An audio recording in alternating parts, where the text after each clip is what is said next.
Hello, and welcome to Season 1 of From Passion to Profession. This podcast gives you a quick glimpse into how people transform what they love into what they do. Each episode is a short, focused conversation that offers inspiration, insight, and even ideas for your own journey in just 5 simple questions. So sit back and enjoy as Career Nova brings you From Passion to Profession.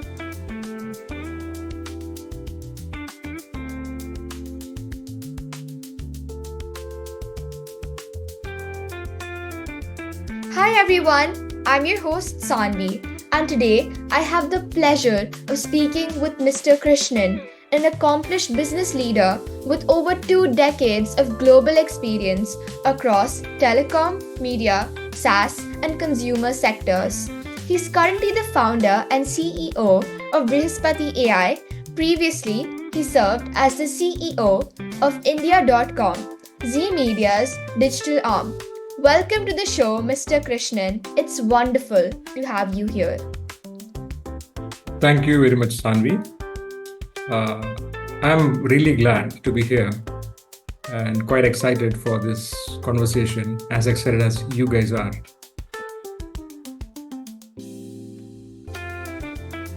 Okay, let's start from the beginning. How did your journey in business and leadership begin? And what initially drew you to this field? Good question. So, you had mentioned earlier, I have more than 2 decades of experience in the business. So, my journey started more than 20 years back. Right. So, I started dabbling in business when I was an undergrad. So, I did law as my undergrad program, the 5-year program.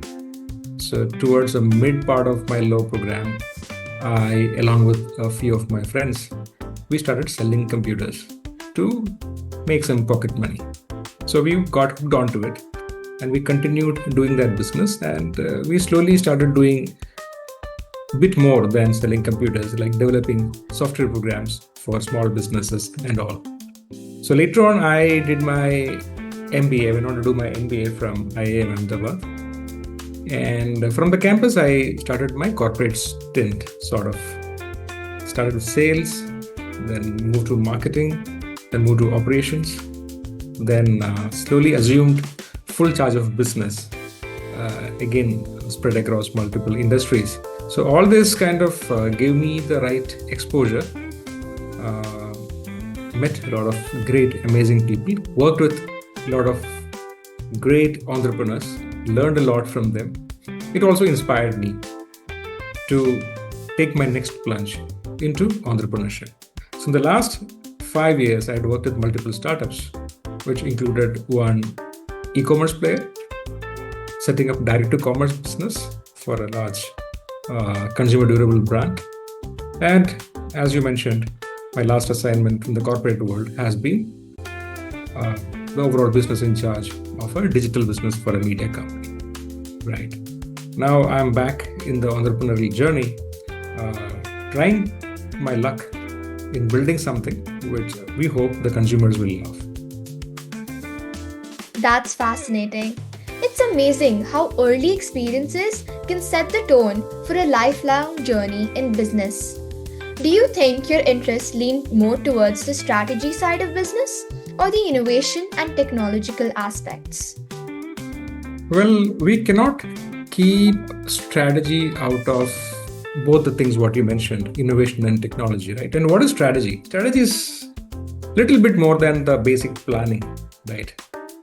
If you're playing chess, I'm sure you guys play chess, you work out the moves in your head, right? I should move my chess pieces in this direction.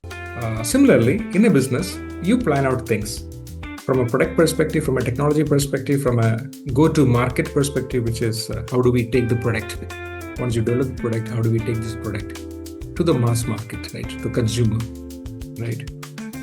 Post-sales, what do we do? The operations bit of it. So everything is a piece of chess, I will say. So strategy involves moving all these pieces together in tandem for a common good, which is the objective of the business, which is to grow the business, make the consumer happy, and make money. So strategy is an over-encompassing thing. Whether you are an innovation, whether you are a technology person, whether you're a product person, everything involves strategy. That's a great analogy. I never thought of it that way. When you first started out, what did you expect being a business leader or CEO would be like? And how does that compare to the reality after 20 years of experience? Well, when you start off, you never expect to become a leader or a CEO from day one, right? Your expectation is, how do I learn the ropes? Because without understanding the basics, you cannot grow, right? So the first and foremost thing is you learn things, then you move along. And definitely if you do a good job, things will take you forward. That's a great insight. I feel like many people see leadership as glamorous from the outside, but the reality often involves a lot of patience and tough decisions. Was there a particular turning point that changed your perception of leadership? Well, the grass is always greener, right?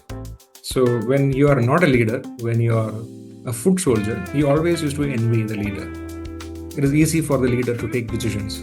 It is up to us, the foot soldiers, to deliver the results. But when you become the leader, then you understand it is very tough to take business calls.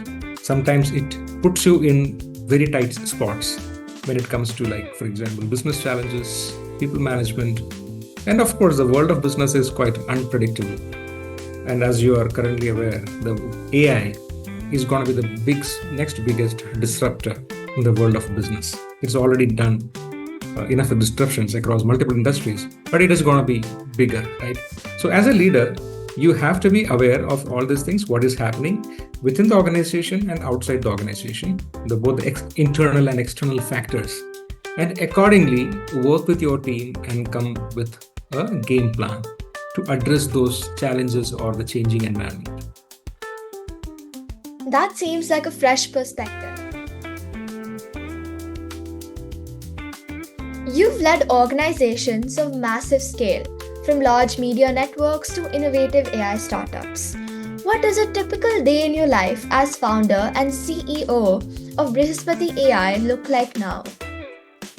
Well, we are a small company, right? But having said that, from a large company, of course, the scale of operations matter. But otherwise, the day is more or less the same. You have a list of to-dos. You have a list of catch-ups to do, right? You need to take stock of the situation from your key team members. You should also get a sense of the market. So you do all these things in a systematic and structured way. So it helps. That sounds like a dynamic mix of strategic thinking and constant learning. Especially working in AI, I imagine every day brings something new. Is there a part of your day you look forward to most? Maybe brainstorming, product development, or interacting with your team? Well, it's a very interesting, Saanvi, what you just asked. The world of technology today is moving at a very fast pace. So if you don't catch up, you are left behind, right? So threat of obsolescence is quite high. And you would have noticed many companies are now struggling to catch up with the pace at which the innovations are happening in the deep tech space or the AI space, right? So it is a mandate, or it is a must-have quality or a mandate to ensure that your team is up to speed, right? So that you are not left behind. So that is going to be our biggest challenge, and that is one of our first and the foremost priority.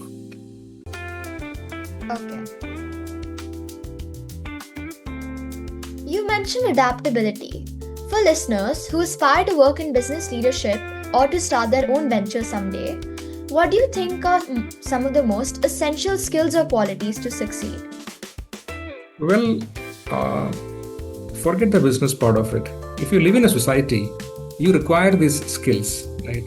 In the business, you just take these skills and mold it towards that business environment, right? For example, When you join the school, it's a new environment for each one of you. But slowly you make friends. You get to know the school layout.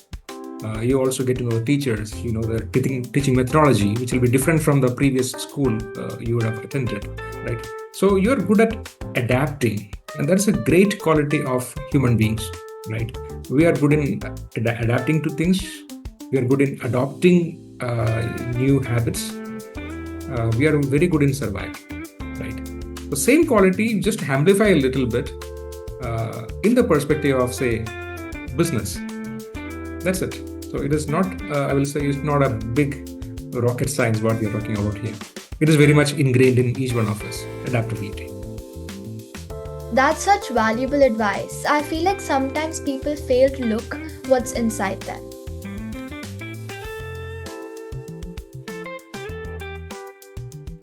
And finally, what advice would you give to someone who's considering a career in business leadership or entrepreneurship today, especially with the rise of AI and digital transformation?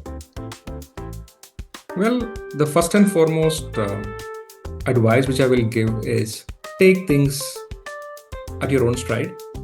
Around 20-25 years back, when we were young, Indian economy or Indian business world saw another revolution, which was computerization, mass computerization. Very similar to AI. Of course, the scale was not as big as the one we are seeing today. People were scared about how computerization is going to change their lives. Now, if I look back, it has only changed things for good. It opened up new avenues. Today, India is a leader in providing computer-related services to the world. So same way, the AI and digital transformation will open up new avenues, right? Whether it be research or application of AI or the newer technologies, right? It is not necessarily AI and digital transformation, right? There are other areas also which are revolutionary and relatively new, like deep technologies, space technology, space exploration, biotechnology, right? So, of course, AI is just an overarching tool which can bring in change. But yes, there are new areas which are coming up. And recently, I'm sure you would have listened to a video of Jeff Bezos, the founder of Amazon, who was telling it is a matter of few years before human beings set up space stations where human beings can live and do business in the outer space, right? So beyond Earth. So things are looking good. Things are looking promising. And the advice, like I said, what I would like to give to someone is keep an open mind. Be a learner. Learning never hurts you. Learn new things, and you will definitely find great opportunities in the upcoming fields. That's truly inspiring, Mr. Krishnan. It's great to hear how you blend innovation with purpose, especially when you mentioned it's important to be a lifelong learner. Thank you so much, Mr. Krishnan, for joining us today. It was an absolute pleasure having you on From Passion to Profession. Your journey really shows how passion, when guided by purpose and persistence, can shape extraordinary careers. Thank you, Saanvi. It was great being a part of this discussion. I thoroughly enjoyed every minute of it. Me too. And thank you for tuning in to From Passion to Profession. We hope today's story inspired you to see how passion can shape possibility. Don't forget to join us in the next episode for another quick career journey. Until then, keep chasing your passion, for it just might become your profession.